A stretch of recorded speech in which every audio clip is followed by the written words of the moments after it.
balance with agile management. And what I will tell you a little bit about very shortly is, first of all, this webinar has been organized by the GlobalWo.MenHub in cooperation with Collective Hub. Collective Hub is a member of the GlobalWo.MenHub, and Liliana will explain a little bit what she's doing. She's the CEO and also the founder of this association. So the GlobalWo.MenHub is a non-for-profit association whose main aim is to enhance gender equality via cooperation between women and men in private life and in public life. In that case, we strive for pushing and also promoting women in fields where it's maybe more difficult, so in STEM, also in leadership and in entrepreneurship, while we promote men in education of children at home and also in social jobs, because there is a lack of men in education job, like in primary school and secondary school. We sum up all this effort in work-life integration, and we will have soon another webinar on this. So this is what we are doing. Now, in that framework, gender balance in the organization and how to measure it and how to progress in it is also very important. So Liliana is a member of the Hub. She has been with us since the start six years ago. She has been promoting a lot of women, and she's still doing so in STEM and in IT. That's where I met her. And now that she has set up this association and that she has been specializing in agile management, she will bring information and documentation on this. Liliana, the floor is yours. Thank you very much, Christine, and happy to be here. Good morning, everyone. So I'm Liliana Carillo. I'm the founder and director of Collective Hub, and that is an organization that was created to facilitate the achievement of the Sustainable Development Goals. And we do it via research, training, and other activities. And in one of those Sustainable Development Goals, of course, we have gender equality and reduce inequalities in general. And one of the things that we do is agile project management and applied to several fields. So you will see that it's a very adaptive approach to project management that is flexible enough to actually use it in different contexts. And it's in this sense, we are gonna talk about and work on the subject of agile meeting diversity, equity, and inclusion. So let's go for it. So first, I'm gonna give a short introduction of Agile Project Management, so everyone is actually on the same page. Then I will show you adaptations of Agile Project Management to other fields, for example, education, and then we go directly to diversity, equity, and inclusion. So, Agile Project Management. This is a methodology that was born in software development, and we might remember the times in which we bought, for example, Word or Excel or PowerPoint and all these Microsoft tools that were huge programs that were given to us in a CD or in a DVD, and that were really huge packages.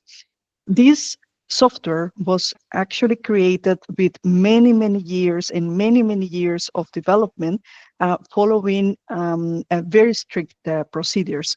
And right now, we are actually seeing software that is created mostly in iterative processes, so iterative in cycles, let's say, that are smaller. So from time to time, we are looking at the software and they show us a balloon that says, look at this. This is a new component in our software, like a new option or things like that. So basically, Software is now developed in a more modular way, and that is in a way thanks also to Agile, in which, for example, it was chosen to pass from comprehensive documentation actually to really have working software and to be able to respond to change. So instead of following a plan, actually it's desirable that that we can adapt the process to respond to the change and to respond to the users' needs and to the market. So it's actually a different way of project management that is much more flexible and welcoming for change. Then individuals and interactions are also more important than processes and tools. And instead of going too much into contract negotiation, we go more into customer collaboration. So it's a very collaborative approach. And in that sense, I don't know how familiar you are with other type of project management, for example, the PMI or other systems. We have the waterfall way of doing project management that was basically huge plans step by step. First, you do the requirements. Second, you do the design. Third, you do the development. Then fourth, you do the delivery, and then you go into maintenance. So right now, and that is kind of like indeed a waterfall system. And since the last 10 to 20 years, we have transformed this into agile development, which means that the requirement design, development, delivery, and maintenance to create the software is actually done at the same time, but in smaller cycles. So instead of going into the development of a huge software, actually they go into developing minimum viable products and little by little adding more options to the software. So it's more modular. And that is the big difference between the two project management approaches. And we go now a little bit more to Agile. So in Agile project management, the typical, and in the development cycle, the typical thing that we have is a product backlog. So you can imagine this in the field, in our associations, all the things that we have to do during the next 6 months, for example. So you can imagine that there are tasks like, for example, at Collective App, we are co-organizing an event in August next year. So that is part of our backlog. While that is a longer perspective, and we have also the sprint backlog that can be something shorter. It can be a month sprint, and then we choose from our big backlog what we will be doing in a sprint. And then we start our phase of designing, planning, releasing, all these steps to finally have a final product. And it's done in these sprints. One of the frameworks from Agile that is actually most known is it's called actually Scrum. So the Scrum methodology is one of those. And there are different roles in this type of methodology. So there is a person that is typically the product owner, that is the person managing the backlog, the product backlog. You can imagine here a product owner can be the CEO or the director of the organization, or someone in also a higher position or closer to the business, like a relationship between the company and the business. In the case, for example, of the hub, a product owner would be Christine, meaning that she knows what it's going to happen and the vision of the hub, and she knows all the backlog. Then there are teams that basically, for example, you can see that there is the marketing team, there is the research team, there is the one for training, and so on. And these teams get organized to deliver work that comes from the backlog, the big vision, let's say, of Christine, but go into the manifestation and realization of those other steps like communication, research, finances, and also on. And so there are those team members, and there is also kind of like one, you can call it also the project manager, actually, which is the Scrum Master. This is a person that is supporting to do scaffolding of the backlog, the sprint backlog, into smaller tasks in a way that this can go, for example, in a week, in a work planning. And these tasks are the ones assigned to people. Then we would have, for example, in the hub, there is no figure per se for a Scrum Master, but it could be interesting, for example, to have one, but I see Christine more as a product owner for the organization, and then some teams, but there is no one really at the moment, apart from Christine, really being even the Scrum Master itself.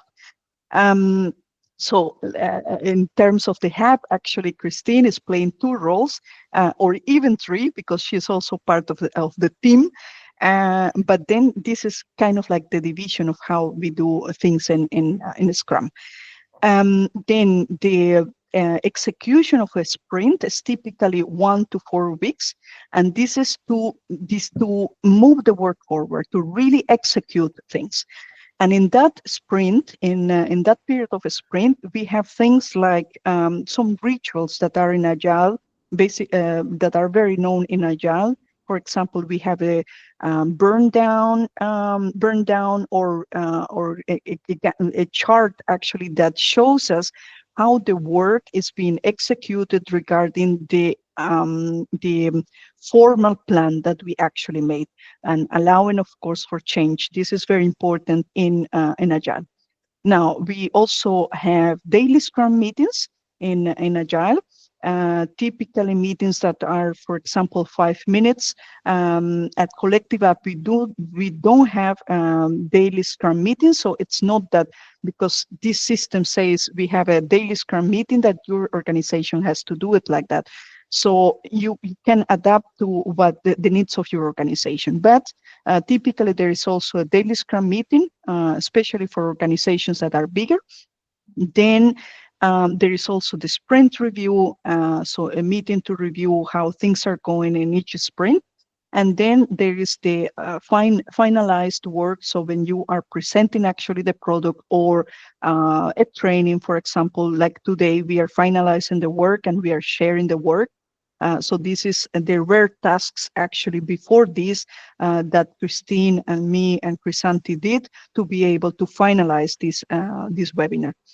And we have the sprint retrospective. So a meeting where we are actually evaluating what we are doing in the sprint. Typically, I don't know if you have seen such a board. We have, for example, boards that we use typically in Trello, Miro, Mural, or other tools. It can also be used in a whiteboard in your at your office, and typically you have the column for the backlog, the doing, and the done. This is typically known as a Kanban board, and it's made to visualize and to make visual commitments for how the work is done and how it is actually distributed in the team. So you can see that with the visual management, it might be easier to actually tackle gender issues. For example, we can have a specific column in which we can add specifically diversity, equity, and inclusion goals, and to evaluate in each sprint how we are including women and men balanced in the team. We can also apply another tactic that can be in each of these, you see here, for example, in each of these tickets, you can have description of what you are doing, but you can add the tag of the person that is doing it, the person or the gender. And this can be, if we want to be anonymized or do analysis that is a little bit more fair to the group, like without pointing out people, we could do it, for example, with tags or categories. So I could have here category women or men or other genders, another here and then at the end of the sprint, evaluate, for example, if the work has been divided in a fair way. So this can actually allow us to evaluate and to do retrospective meetings that are more focused into the goals. So this is a typical Kanban board. It's very used in Agile project management. We have here, this is a burn down chart. So we have the ideal planning of the points that we want to, this is the ideal way of doing it. But actually when we are executing, we see that we do one task, another task, and so on. But then we deviate actually from the plan. So we don't typically follow the plan in a very strict way.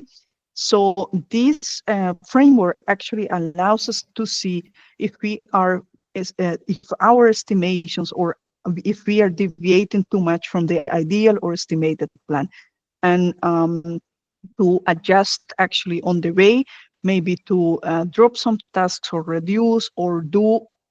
Depending on the goals of the organization, it can be that we go for quality instead of quantity, and then choices might need to be done.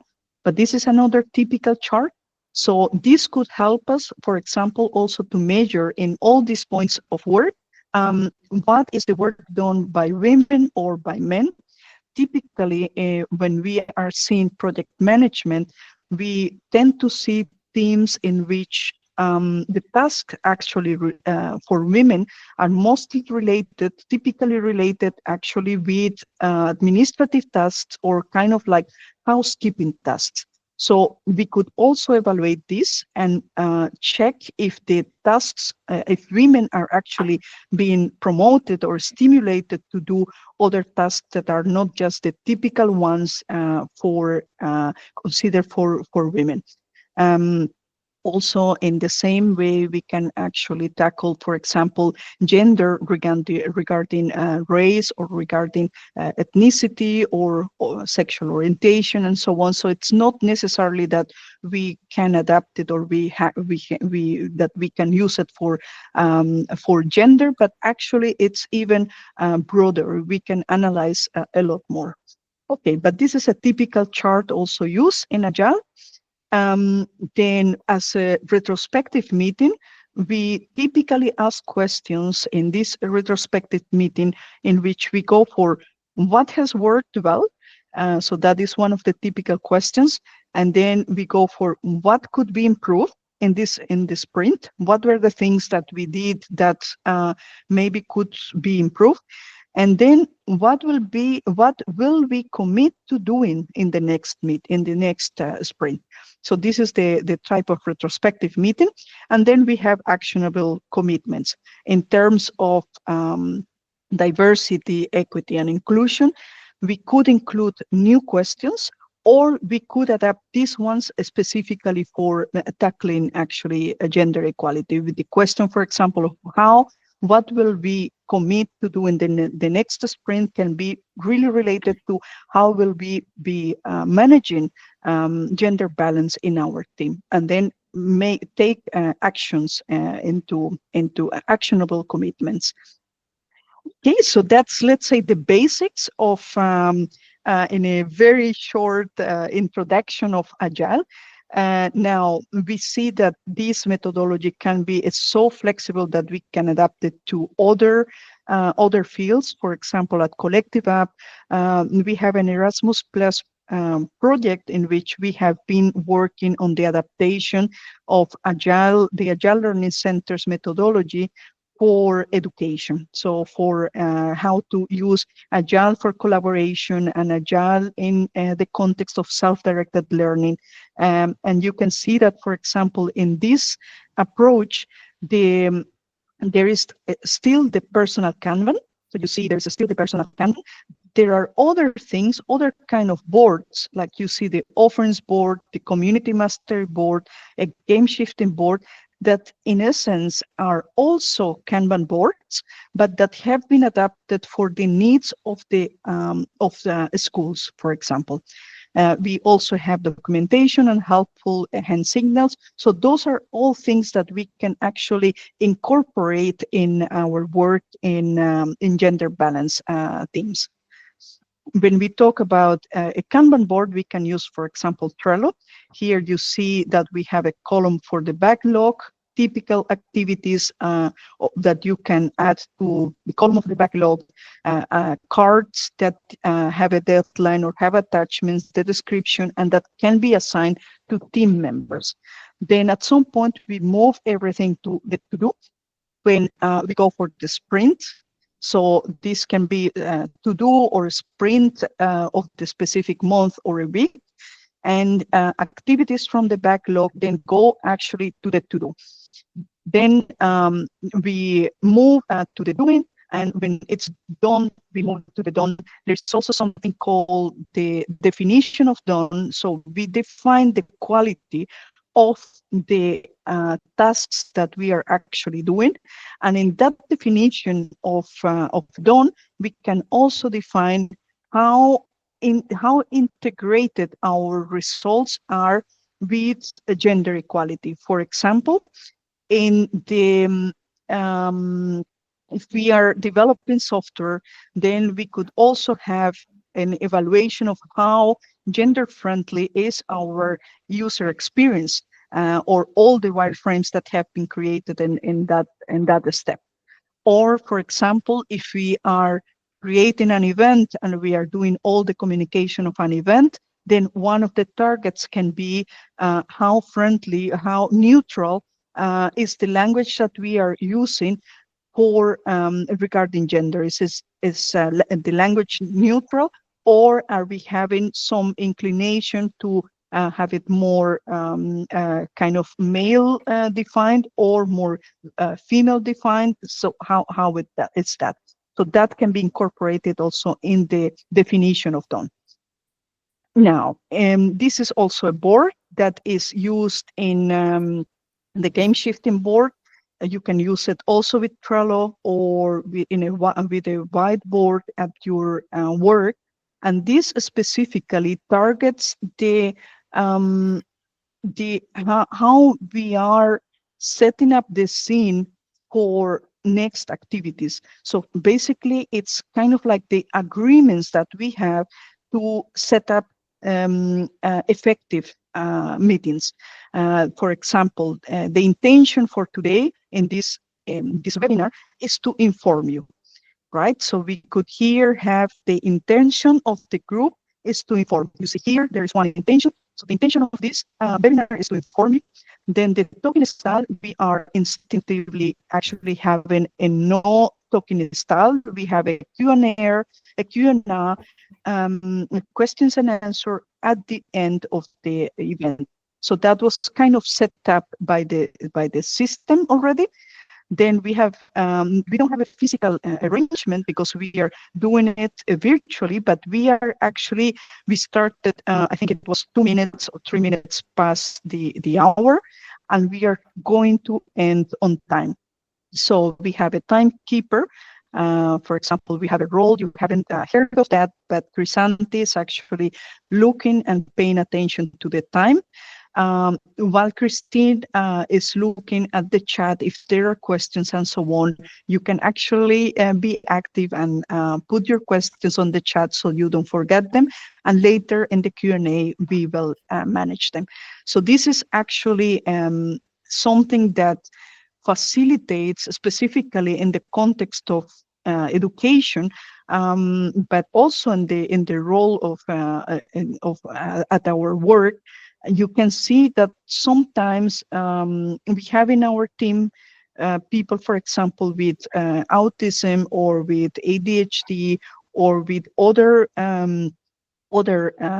diverse neurodivergencies. And for these people, it's actually very interesting to have clarity and to have things organized and to know what is expected from them. So this type of board actually would be very helpful in meetings with people who are neurodivergent. That is one of the uses, but for example, we can also use it for gender equality and add as an intention or as a talking style, for example, we can add, and let's say that the intention of the meeting is to decide. So let's assume that we are having a decide meeting. So we have this decision, and here as an intention, decide. But then the talking style is we are going to have Liliana, sorry, sometimes we have difficulties with the sound. You know, it's cut a little bit sometimes. I don't know why. Just to let you know. I'm sorry, but I have no idea why.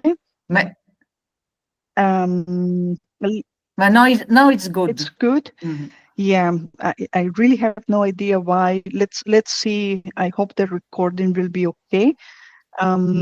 Yeah, let's see. I don't find anything wrong on my side. Hallo? Ah ja. Ja, dank u wel om terug te bellen. Het was inderdaad met de brandweerplan. Ina, om de documenten aan te passen. Ik wou eventjes vragen. Okay, I would mute here. Yes. Okay, thank you.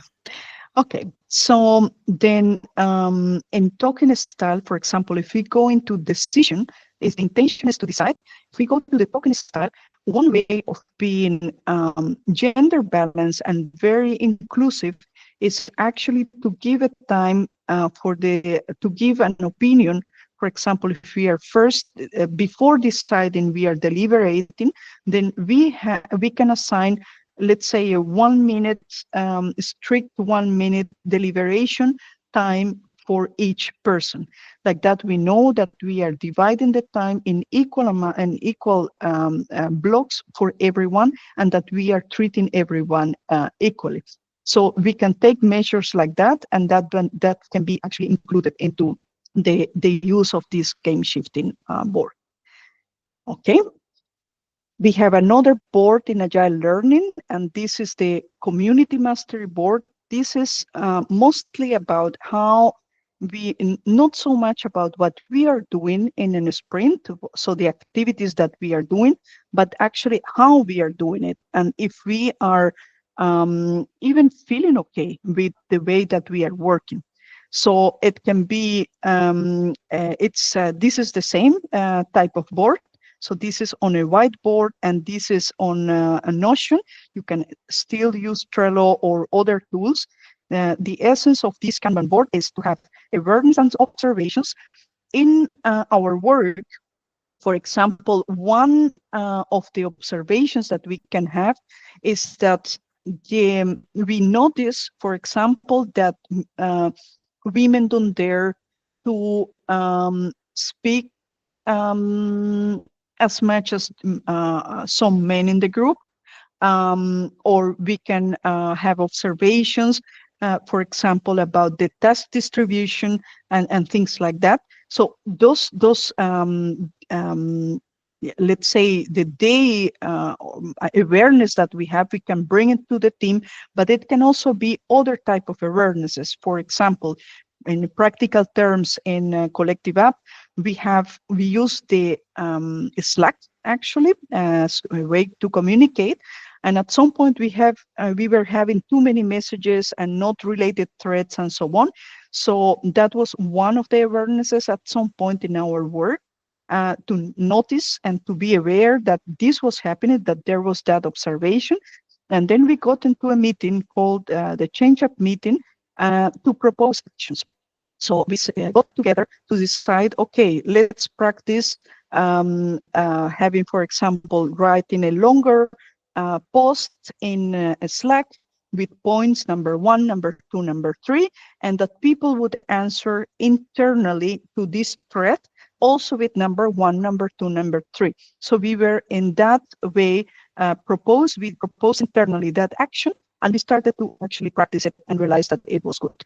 At some point, it can be that we think that it's integrated, but it can also be that in 2 months, we have a new team member and that things don't go as planned, and that we might need to go back and try to integrate and practice this Slack practice that we had.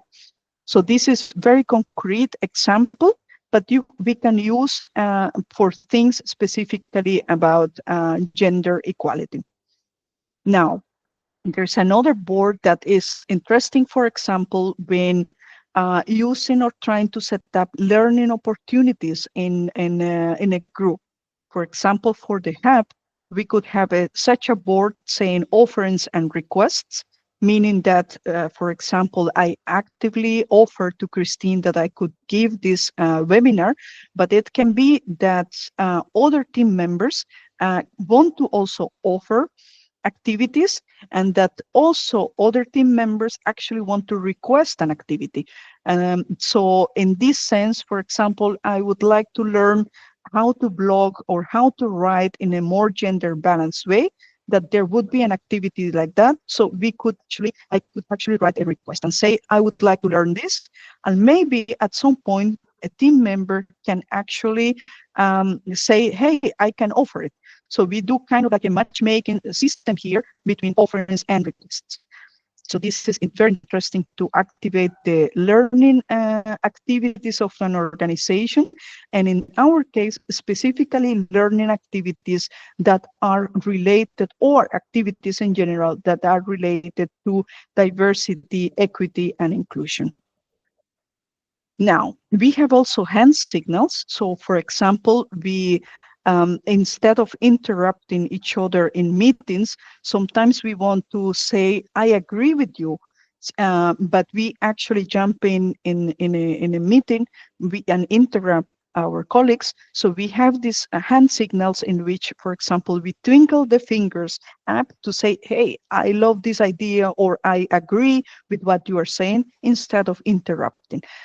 We also use the twinkles down, the delta for change when something is not going that fluid, clarity and focus when a person, maybe in a meeting, lost the focus. So these are how we use actually Agile in the context of schools. But as you see, this is actually very usable also in the context of work. And it is an adaptation. And then we can have adaptations more specifically to gender equality, and I will show them.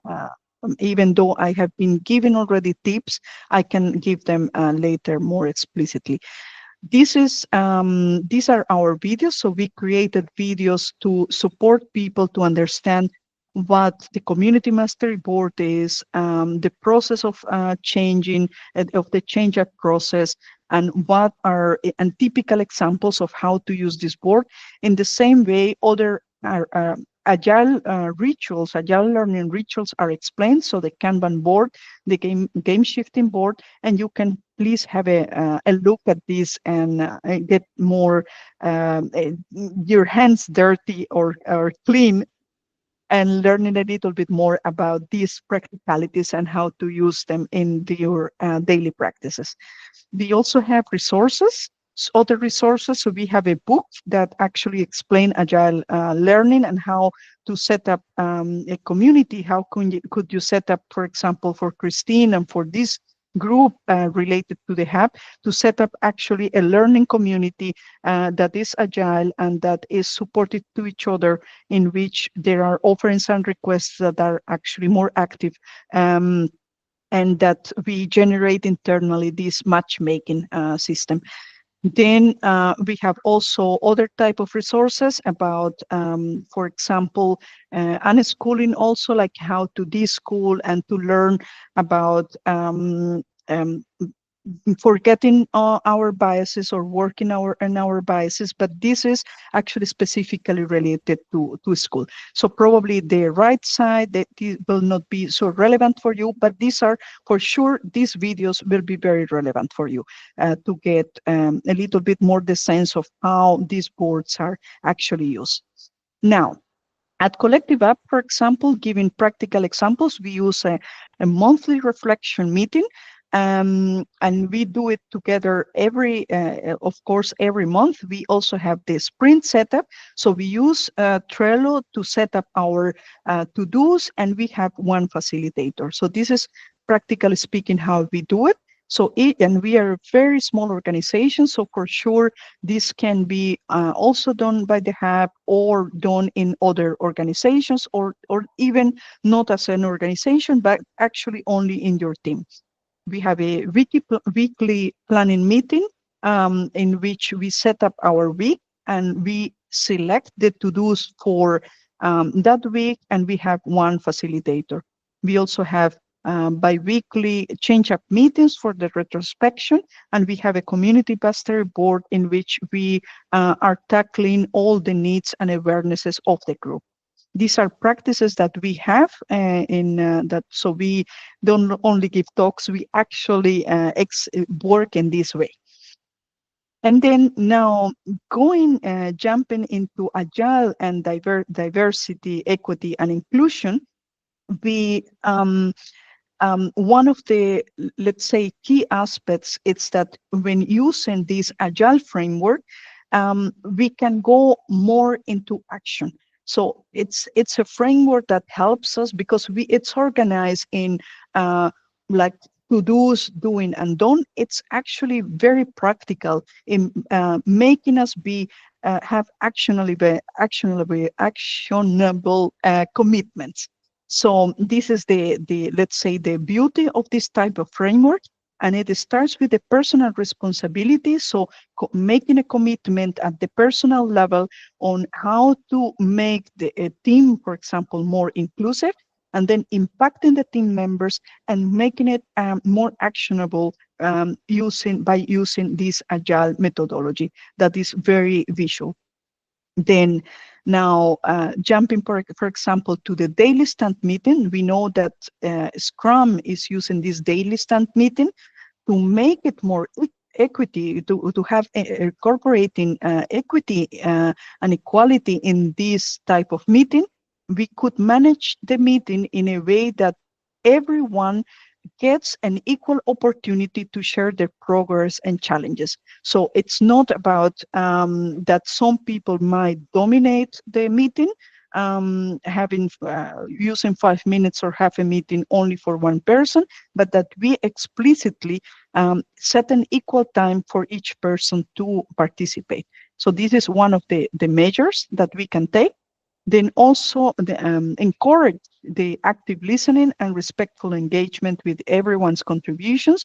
So being careful in this meeting how we are actually treating each other, actually, and really focusing on the solutions, not on the problems or on blaming each other, but actually on the solutions, like how we are collaborating.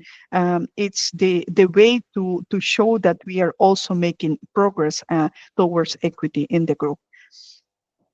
Then this daily stand-up meeting can have also other ways of making it more supportive for gender equality, in the sense that we can, for example, these meetings rotate the facilitation role.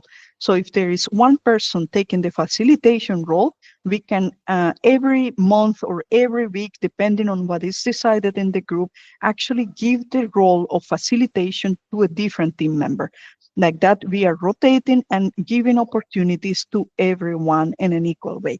So this is also a way to tackle equity. And offer guidance and facilitation if we are having a person who is new to the role, which might happen. We actually give support to this person in a way that they can little by little build the confidence to take on that role. And like this, we have more equity in the group.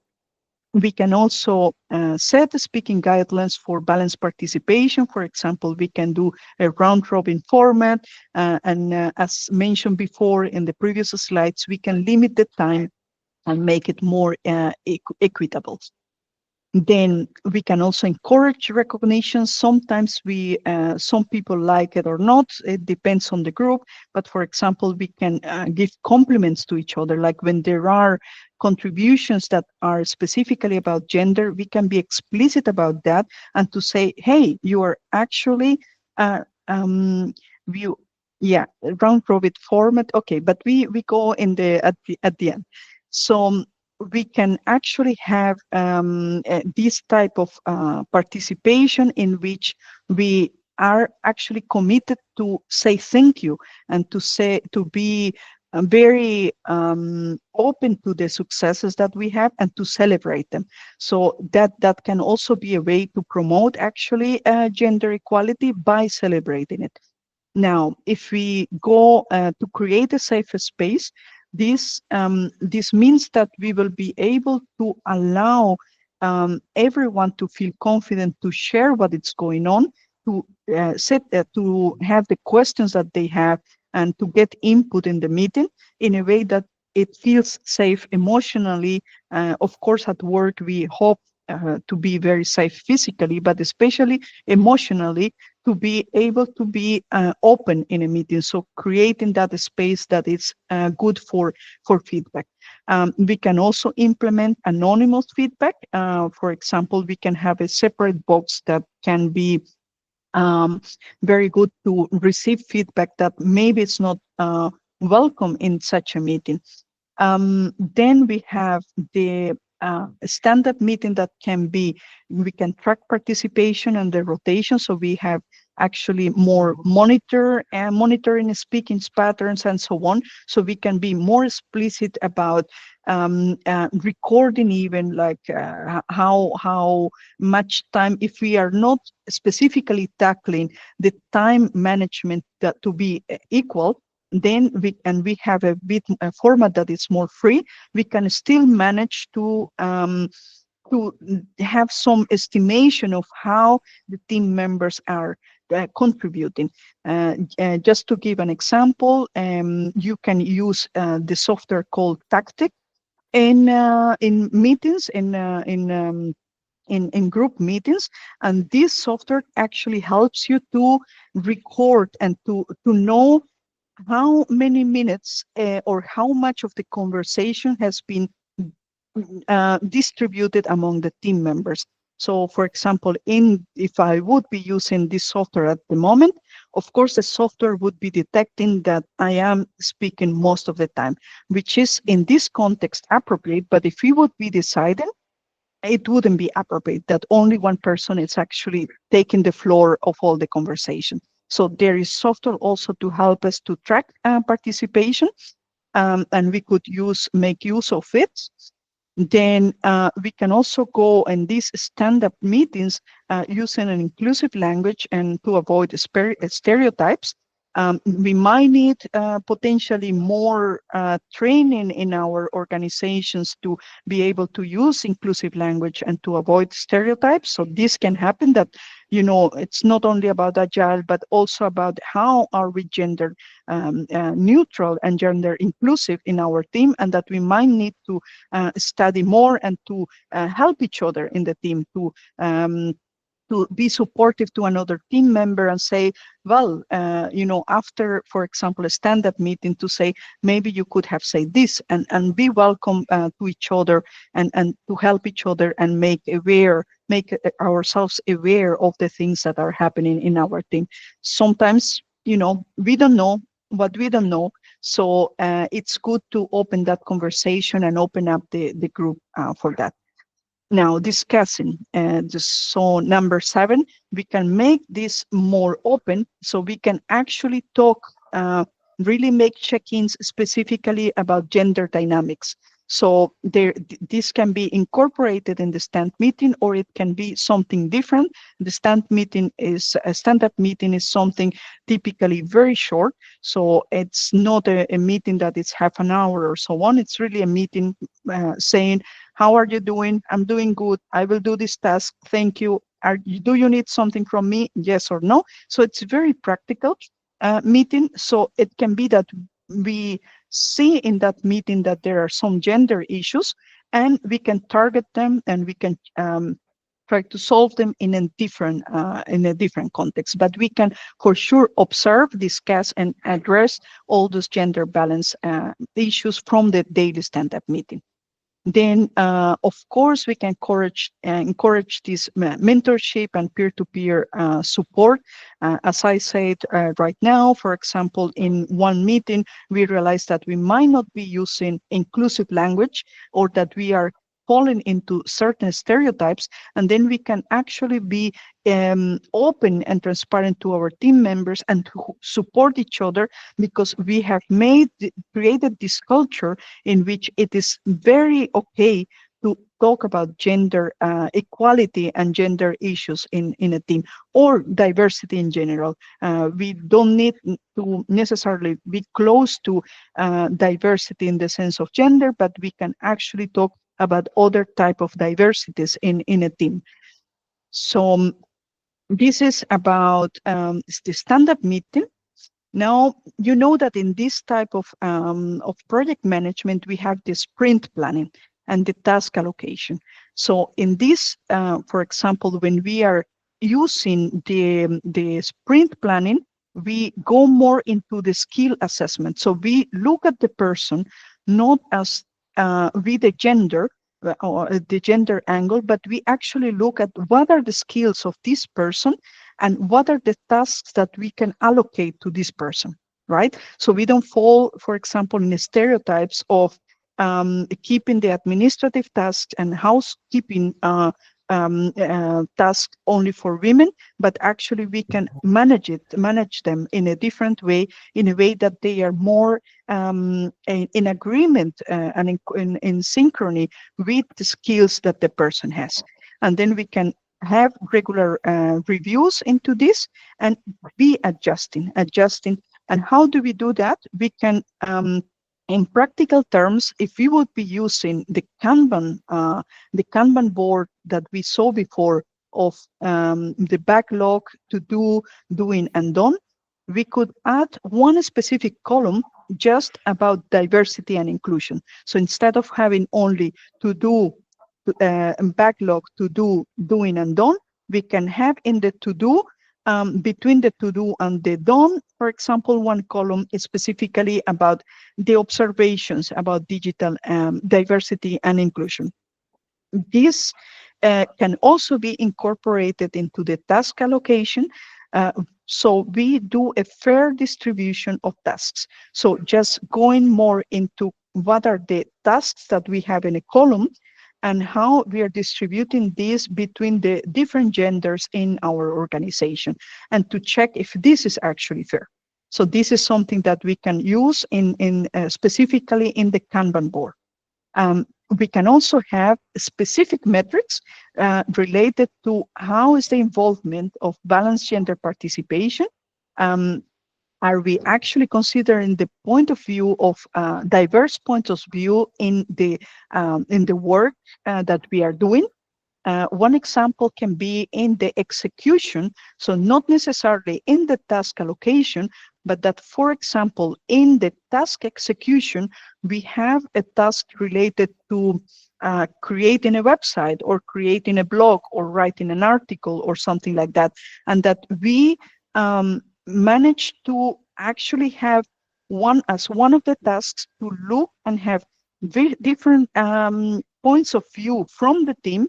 So we have an article that is written in a way that is more gender balanced. So not, so for example, a woman can write the article, but also have the point of view of the men or other genders, in a way that this is an article or a production of our sprint that is also considering gender participation. So that's more about the result. And like that, we can continue being seeing different patterns and tackle our unconscious biases. We can encourage transparent role rotation. For example, sometimes in there's another methodology also from that come from the digital sector, that it's actually the extreme string programming. So it's two people working on the same task as a team, and this can actually help to create a sense of balancement and collaboration in the group. It can be maybe not used in all kind of teams and so on, but this is interesting. It's also a community to encourage transparent role rotation in a way that we also learn and have the opportunities to grow in our career.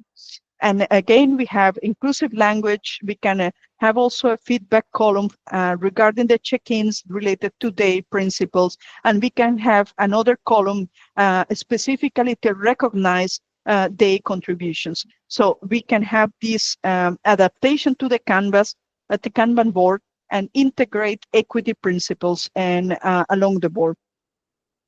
We to do that, we can have also more traceable. So it's important also not only to have the awareness and move into action, but also to have things that we can trace. We can, for example, monitor the responsibilities, have a gender tag in gender data tag. That is one of the ones that I like a lot. For example, in Collective App, we have tags that are related to the project and related to the time that we use per task. So this is something, a tag that we have in our, let's say, in our tasks, in the to-do column.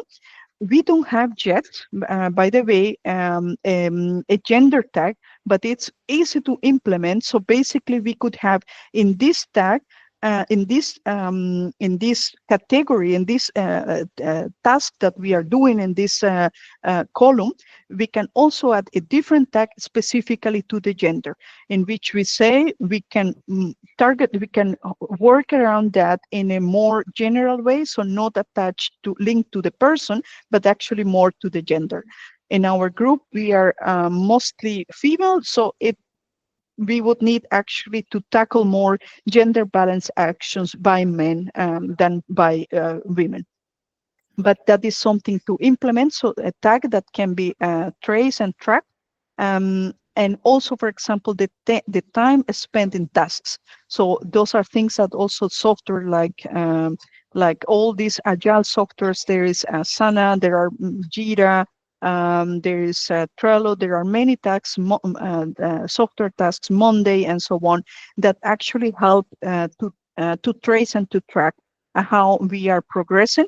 And then this can be implemented. This day-specific data is actually implemented into the actions to have more metrics and retrospective and be able to talk about how to make these awarenesses transform into action. And like that, we can set more and more clear, measurable actions in this type of activity. And now we can go, for example, specifically for the retrospective. So the retrospective is the meeting in which we are actually tackling how we are closing our sprint meeting. So we can evaluate how all the sprint went and all those 4 weeks of work, and make more have kind of like in the terms of Collective App and for example Agile Learning, we use the change up meeting and the community mastery board to actually tackle actions. So basically in that retrospective, that change up meeting, we can actually address gender balance and gender biases in our collaboration. So we can have awarenesses, for example, biases in communications or in communication or in decision making. It can happen that in certain, for example, in organizations, we know that typically it's more men who is in the leadership positions. So we could be able to actually tackle this and to point it out in our change up meeting and community mastery board to be able to tackle that and to do actionable steps. As we remember, we might remember, we have the column of the awareness and we have the column of the potential solution that we create. And then to make it actually more tangible, we go into implementation. So we can actually really have all these day principles integrated also into our retrospective. And last but not least, I want to remind ourselves that organizations that have gender equality, racially, ethnically diversity companies are actually more profitable than other organizations. So this is not just for fun and for the fact of including women and being more gender equal, which is in essence what we want to do. But actually, for the perspective of organizations and companies, we can actually be very, very clear and tell our organizations, this is not about just gender equality. This is also about the profitability of your organization, of organizations. And then I have just to say, this is an invitation to use this agile mindset and to, as you saw, it can be adaptable, transferable to any industry. For example, from software, it was applied to education. So our diversity, equity, and inclusion interest is not an exception. We can make it happen. And that is all. Thank you very much.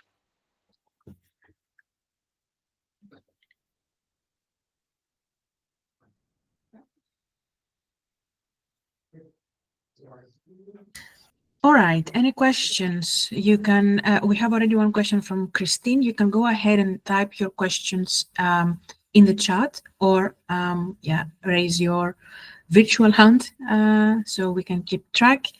So first we have a question from Christine in the chat. What is round robin format? Yeah. So the round robin format is a format in which you you have teams that are generated in, for example, 6, you have different roles. You have the role, you manage the equity of a group or the diversity in a group regarding the specific types of roles, and you are rotating. So it's basically about the rotation of roles. In that way, we can guarantee that for example, in collective app, it can be Crisanti sometimes gives the talks, not me. So we are rotating and we are growing each other. So it's a way to rotate and to do round robin exercises. Okay. Let me see if I can find actually a very good reference about that, but I can send it actually, Christine, maybe as a so I can find a reference that can help us.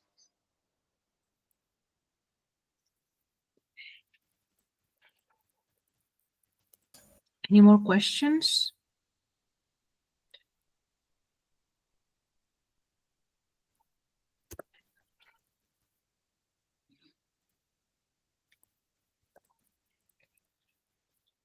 Any questions? How can I be helpful? Yeah, here we have one more from Christine. What is the role of intuition in agile management?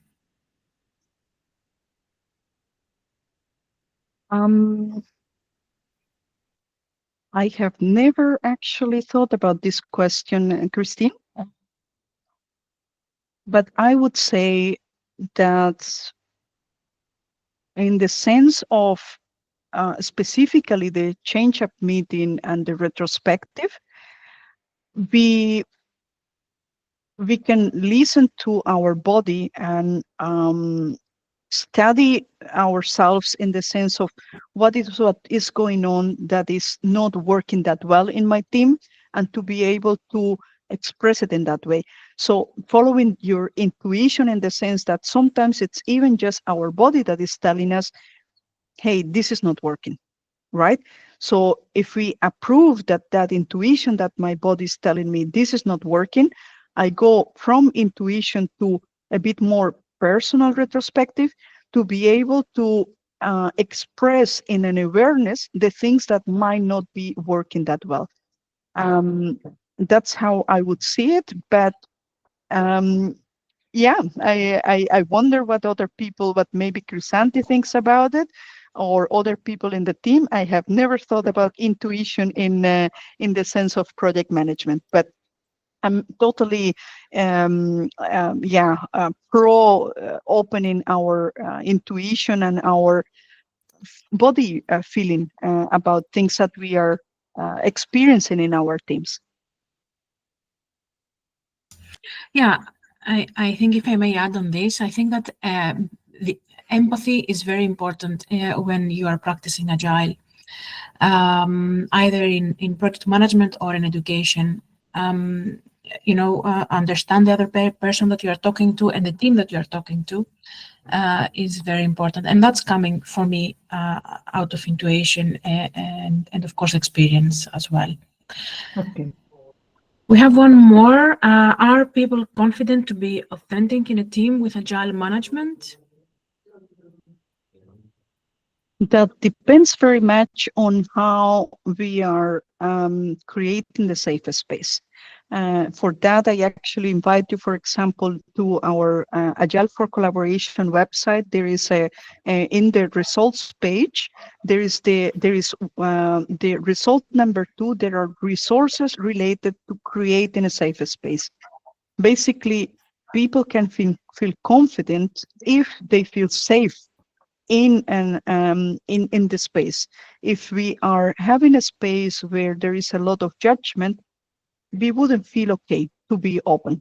So the start of such a agile community or way of working, it's actually setting up this trust in a team. So working from trust, like it would be very important, for example, to have team building activities in which we focus actually on trust and on openness in a way that we can actually have people to feel confident and authentic. So I would say that the start is to build a safer space. It is possible, but it's basically we have to feel safe emotionally to be. And Liliana, who is responsible for creating a safer space? I would say that everyone is responsible. I would say that one of the potential ways to do it is by using nonviolent communication in a way that I'm aware that I have my internal judgment about who I am and how I do things, and I have the potential judgment towards other people and how to correct it. So I would say it starts really from a very personal experience, but of course it impacting, that is how I see it. Like you can start as a person, but in a team it can be that not everyone is already familiar with working in a space where we don't have judgment and so on. So it can be that we need to potentially do some courses about nonviolent communication or about trust in a team and team members and so on. I would say it's personal. It's the easiest way. It's personal, but if not, if it's not working in the team, it can potentially be a decision that is more top-down, which might work a little bit less, but it can be, for example, to propose certain activities that can improve the trust in the team. Thank you. Any more questions? I saw a hand raising, but it was then taken down. So.